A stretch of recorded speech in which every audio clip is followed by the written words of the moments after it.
मेरा नाम रूपल है और मैं अन्ना नगर से आती हूँ और मैंने बीबीए कंप्लीट किया था अंबिका कॉलेज में। मैंने ऑलरेडी 2 साल पहले ही कंप्लीट कर लिया था। फिर मुझे कुछ समझ में नहीं आ रहा था कि क्या करूँ। फिर मैंने मेरे पापा को सजेस्ट किया कि मैं आगे क्या करूँ, तो उन्होंने बोला कि टैली कर दे। कि मैंने सोचा कि गूगल पे सर्च कर लूँ। फिर बहुत सारे इंस्टीट्यूट पे गई थी, फिर मुझे कोई कॉन्सेप्ट समझ में नहीं आया था। फिर सर और मैम दोनों ने मुझे समझाया कि यहाँ पे बहुत अच्छी ट्रेनिंग चलती है। मैंने प्रैक्टिकली आके इधर क्लासेस अटेंड किया, फिर मुझे बहुत अच्छा लगा। फिर यहाँ पे मतलब कि यहाँ के स्टाफ मेंबर्स बहुत फ्रेंडली है और मुझे जो मुझे नहीं समझ में आते थे बहुत अच्छे से ट्रेनिंग्स करवाने लगे। फिर मुझे मेरे फ्रेंड को भी सजेस्ट किया कि तू इधर आ और मतलब कि इधर का कोर्स बहुत अच्छा है, ट्रेनिंग भी बहुत अच्छे से करते हैं। उसने भी ज्वाइन किया था। मैं और फ्रेंड दोनों भी इधर आते हैं और मैं अपने फ्रेंड्स को भी सजेस्ट करने जाऊंगी कि वो भी इधर का interview they. Thank you. So further details ஏதாவது வேணும் அப்படின்னா கீழே இருக்கிற இந்த கான்டாக்ட் நம்பரை கால் பண்ணுங்க.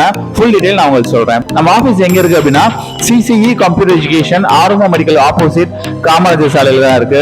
வந்து என்ன டவுட்னாலும் டைரக்டாவே வந்து கேட்டுக்கோங்க. Thank you. CCE computer education Arumugam medicals எதிரில் காமராஜர் சாலை, மதுரை 9. செல் நம்பர்ஸ் 98426 81012 and 90439 81012.